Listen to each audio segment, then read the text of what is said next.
Sunlight. It's warm. It's bright. It looks white. It isn't. Look closer. Not one thing. A crowd. Many colors. Many particles. Racing. Impossibly fast. Toward you. Right now. Feel it. Watch. Sunlight is not one color. It is every color at once, bundled into a single white beam. And most of it stays hidden. Your eyes miss the rest. Warmth you feel but never see. Light your skin quietly reacts to. So what is sunlight really made of? Start with the light itself. Light is made of tiny packets of energy. Each packet is called a photon. A photon has no weight and no mass at all. It is a pure bundle of energy moving through space, and nothing in the universe moves faster than it does. Every photon travels at the speed of light.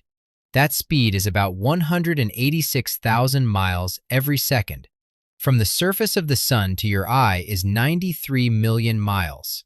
Yet the whole trip takes only about 8 minutes. So the sunlight touching you now left the sun 8 minutes ago. You are always seeing the sun as it was in the past. Now look again at the color. Sunlight looks plain white to your eye, but white is a trick played by the mixture. White light is every color layered together at the same time. Pull those colors apart and the truth appears. In the 1660s, Isaac Newton did exactly that. He let a narrow beam of sunlight pass through a glass prism.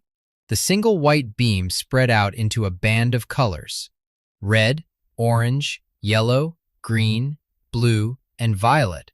The rainbow was hiding inside the light the entire time. Newton had not added any color to the beam. He had only separated what was already there. But the colors you can see are only one part of it. Sunlight also carries light your eyes cannot detect at all.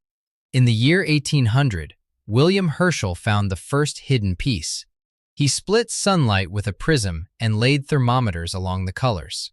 Then he set one just past the red, where no color could be seen. That thermometer climbed higher than all the others.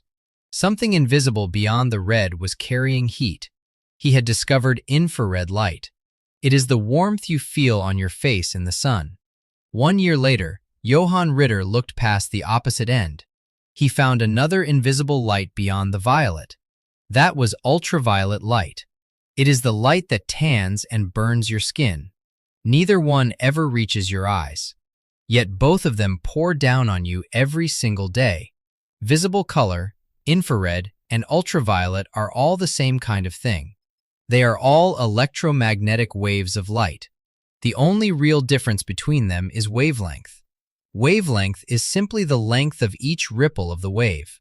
Long ripples carry the infrared warmth. Short ripples carry the ultraviolet burn. And the colors you see sit in a thin band in between. Red light has the longest wavelength your eyes can catch. Violet light has the shortest. Your eyes respond to only this narrow slice of the whole range. The sun floods you with far more light than you will ever see. And what color is the sun itself, truly? Seen from space, high above the air, the sun is white. A pure and balanced white, every color mixed in even measure. It is the atmosphere that paints it yellow or orange near the horizon. The sun sends out its strongest light in the yellow-green band. Your sharpest vision happens to sit right in that same band. The peak of the sun's glow and the peak of your sight line up. You see the world most clearly exactly where it shines brightest. So where does all of this light come from? It is made deep inside the core of the sun. The core is a furnace under crushing pressure and heat. There, the temperature reaches about 27 million degrees Fahrenheit. Under that pressure, hydrogen is squeezed together with tremendous force. 4 hydrogen nuclei are driven to merge into one helium nucleus. This merging is called nuclear fusion. And every time it happens, a burst of energy is set free. In that merging, a tiny amount of mass goes missing. It is not destroyed. It is turned directly into energy. This is the meaning behind Einstein's famous equation. A very small mass becomes an enormous amount of energy.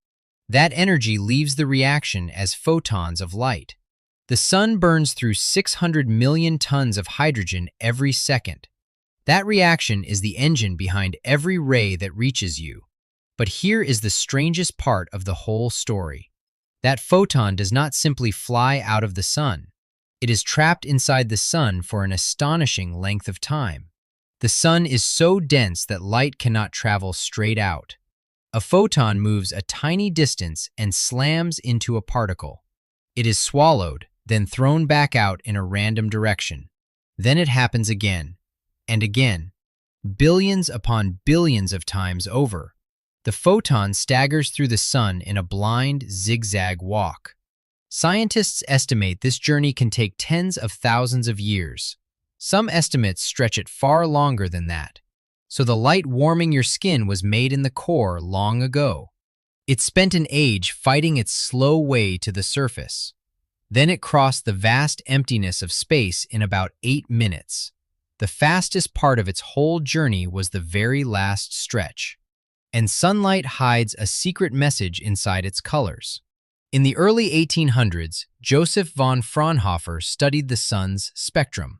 He spread its light into a careful, detailed band of color. And he saw something that no one had expected. The band was crossed by hundreds of thin, dark lines. Narrow gaps where certain exact colors were simply missing. Those lines are not mistakes or flaws in the glass. They are fingerprints left behind by the sun itself. Each dark line marks a color absorbed by an element inside the sun. Hydrogen leaves its mark. So do helium, sodium, calcium, and iron. By reading these lines, the sun's ingredients can be named from 93 million miles away. In fact, helium was found in the sun's light before it was ever found on Earth. Sunlight does not only light your world, it carries a full list of what the sun is made of. Today, machines study that light with astonishing precision. NASA's Solar Dynamics Observatory watches the sun in many wavelengths at once. It records light your eyes could never register on their own. And the Parker Solar Probe flies closer to the sun than anything ever built. It races through the sun's outer atmosphere to read it up close. Every one of these missions is measuring the same thing you feel, the light pouring out of that furnace in space. Now step back outside and look around you. That warmth on your face is infrared photons landing on your skin. The color your skin turns in summer is ultraviolet at work. The deep blue of the sky is sunlight scattered by the air. Blue light bends and scatters far more than the other colors. So the sky fills with the blue that the air throws in every direction. And a rainbow after the rain is the oldest trick of all. Each falling raindrop acts as a tiny prism in the sky. Millions of drops split the sunlight into its colors at once. It is the very same thing Newton did with a piece of glass. The falling rain tears the sunlight apart high above your head. Everything you see in daylight is sunlight taken apart and pieced together. So the next time the sunlight lands on your skin, remember what it truly is. It is not only warmth. It is not only white. It is a storm of countless particles, and each one is ancient.